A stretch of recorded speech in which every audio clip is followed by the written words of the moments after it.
Assalamualaikum warahmatullahi wabarakatuh. A'udzubillahi minasyaitonir rajim.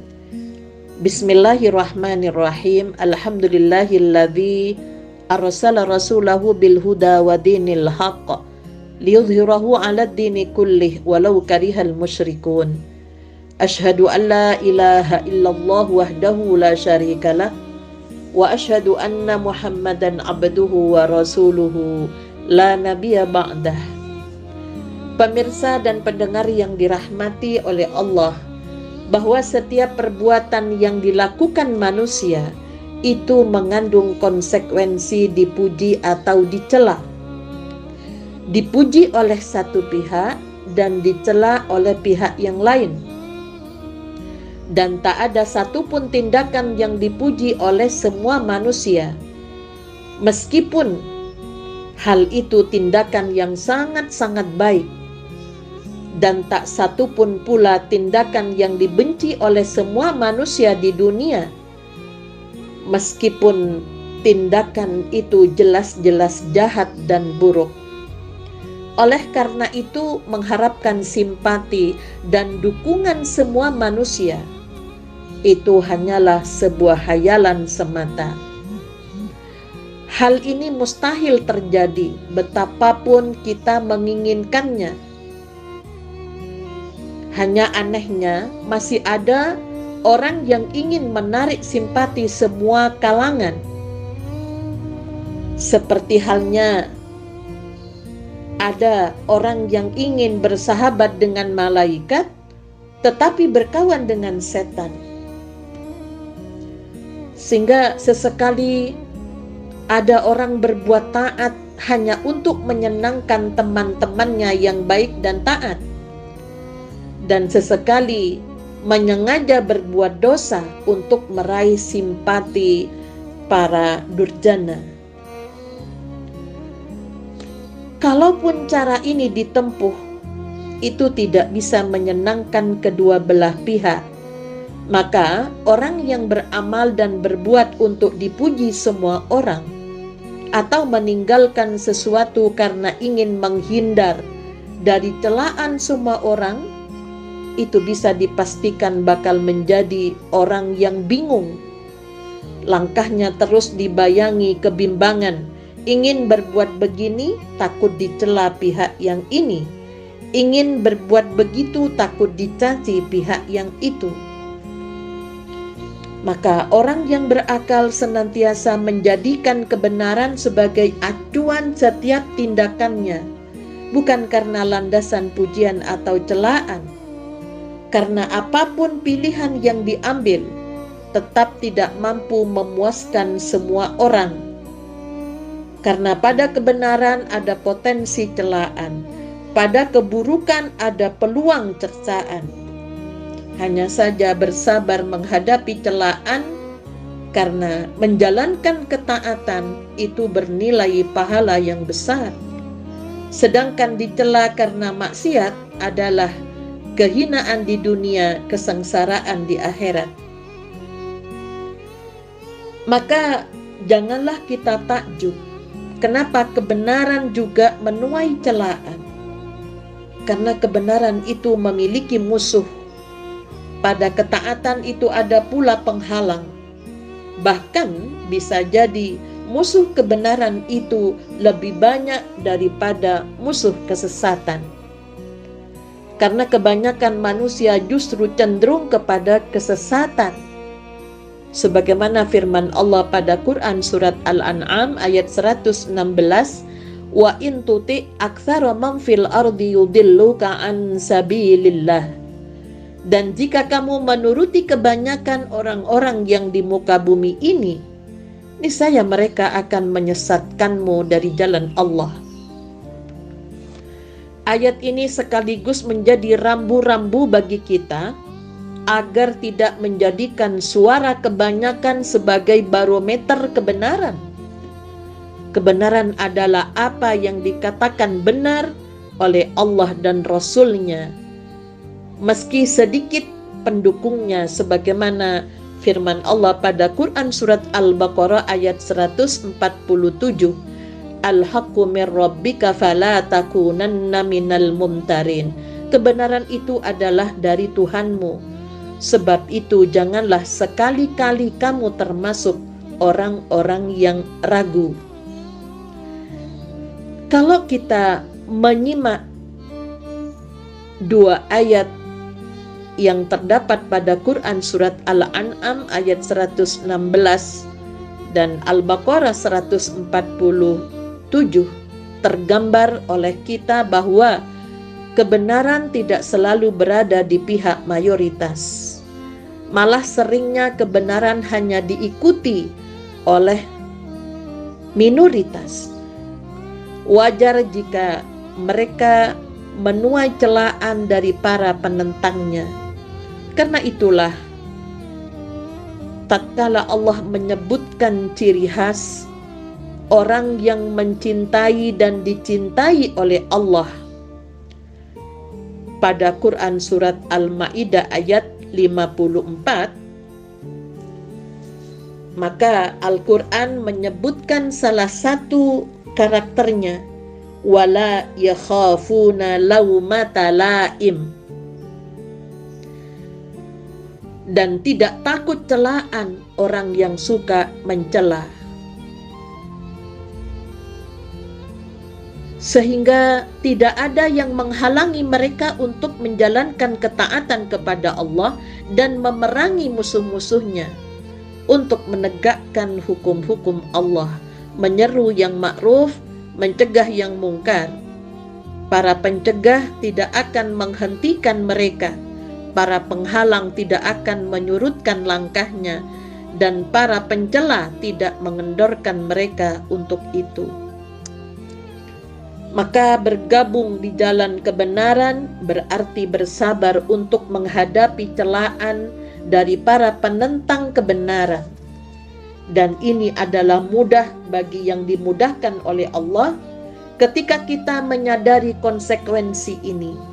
Maka selagi kita di atas kebenaran lalu menuai kritikan dan celaan, justru semakin menguatkan apa yang kita lakukan. Celaan yang ditujukan orang kepada kita sebenarnya tidak akan memadaratkan kita. Justru madaratnya akan kembali kepada si pencela. Kecuali jika kita menganggapnya besar, memikirkan dalam-dalam, atau meletakkannya dalam ingatan. Karena itu jangan hiraukan celaan selagi kita berada di atas kebenaran, sesuai dengan tuntutan kondisi, tempat, dan zaman menurut syariat.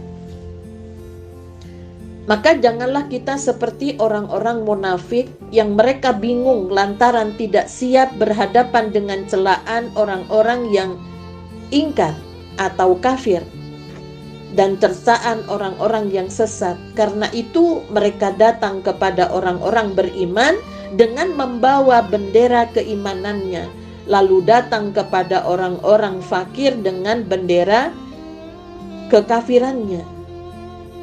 Begitu orang yang menjadikan Allah sebagai tujuan ketika beramal kebaikan, pujian atau celaan tak mempengaruhi kebaikan yang ia lakukan. Kemudian tidak lantas lemah karena dicela, tidak pula terbuai karena disanjung orang. Dia senantiasa bersemangat dalam menjalankan ibadah yang terkait langsung kepada Allah, baik dalam kesendiriannya maupun di tengah keramaian. Karena dia sadar, di keramaian meskipun tak ada seorang pun melihat, ibadahnya tak berkurang dibanding ketika banyak orang. Minimal kadarnya sama, atau bahkan sebagian ulama menjadikan amal sirriyah, rahasia, itu lebih bagus dibanding amal jahriyahnya yang terang-terangan.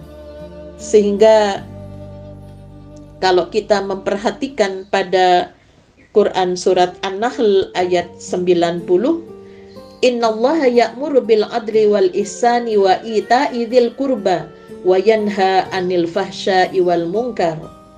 Sesungguhnya Allah menyuruh kamu berlaku adil dan berbuat kebajikan, memberi kepada kaum kerabat, dan Allah melarang dari perbuatan keji, kemungkaran, dan permusuhan.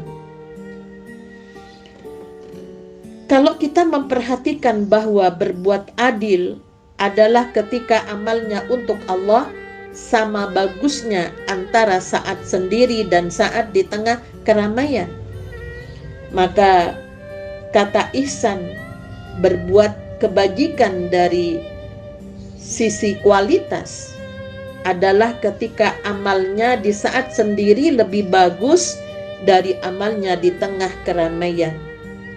Sedangkan makna keji dan mungkar adalah ketika amalnya yang terang-terangan lebih bagus dari amalnya saat sendirian. Pemirsa dan pendengar yang dirahmati oleh Allah, meskipun makna ayat lebih luas,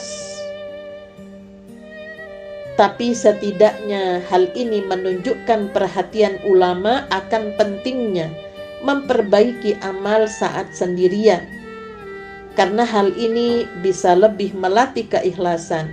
Untuk itulah dalam banyak hal, terutama ibadah yang sifatnya tatawu atau sunnah, para ulama memilih untuk merahasiakan amalnya lebih banyak dari yang ditampakkan. Seperti untuk sholat sunnah, Rasulullah banyak melakukan di rumah. Bersedekah, berzikir, membaca Al-Quran, ya, karena di antara hikmah dianjurkannya memperbanyak salat sunnah di rumah adalah untuk menjaga keikhlasan, karena lebih minim dari pandangan orang. Sedangkan untuk salat wajib secara berjamaah itu memang harus disyiarkan, karena berjamaah adalah sebuah kewajiban yang harus kita lakukan selama tidak ada uzur dan sakit yang parah yang tidak mungkin hadir untuk melakukan salat secara berjamaah. Secara otomatis, jika amalnya saat sendirian bagus, amalnya yang terlihat orang juga baik. Jika suatu saat orang mengapresiasi bagusnya amal yang dia lakukan, itu tidak mempengaruhi niatnya beramal. Maka sebagai langkah hati-hati, ada baiknya kita tidak menegaskan atau mengukuhkannya, meskipun dia tidak harus mengingkari amal yang telah dilakukannya. Kaitannya dengan amal yang harus dilakukan dengan ikhlas, ya, seperti kisah Muhammad bin Sama ketika utusan Khalifah Harunur Rasyid berkata, "Sesungguhnya Amirul Mukminin telah mengutusku kepada Anda. Beliau telah mendengar perihal kebaikan Anda, banyaknya zikir dan doa Anda bagi umat." Maka Ibnu Sama berkata, "Adapun berita yang telah sampai kepada Amirul Mukminin tentang kebaikan kami, semata-mata itu karena Allah menutupi aib kami. Kalau saja Allah menampakkan dosa-dosa kami kepada manusia, niscaya tak seorang pun menaruh simpati kepada kami, tak satu pun lisan yang akan memuji kami." Pemirsa dan pendengar yang dirahmati oleh Allah, sebagaimana ibadah yang terkait langsung dengan Allah, seperti itu pula perbuatan baik yang terkait dengan manusia. Orang yang ikhlas tidak terpengaruh oleh banyak sedikitnya orang yang melihat atau mendengar, tidak mengharapkan balas budi, dan bahkan tidak terpengaruh oleh sikap orang yang telah dibantunya, dan tidak menyesal atas bantuan yang telah dia berikan, meski si penerima tidak membalasnya dengan ucapan terima kasih.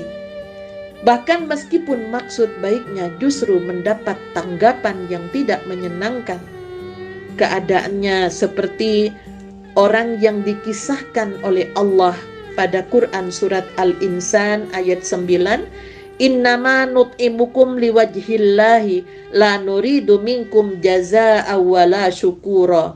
Sesungguhnya kami memberi makanan kepadamu hanyalah untuk mengharapkan keridhaan Allah. Kami tidak menghendaki balasan dari kamu dan tidak pula ucapan terima kasih. Selain itu, untuk lebih bisa menjaga keikhlasan, sikap ini juga lebih menenangkan jiwa. Sungguh kita akan kecewa jika setiap perbuatan baik kepada orang lain kita menunggu ucapan terima kasih atau kembalian yang lebih besar. Karena kebanyakan manusia memang tidak mau berterima kasih. Allah berfirman, walakinna aksaron nasi la yashkurun.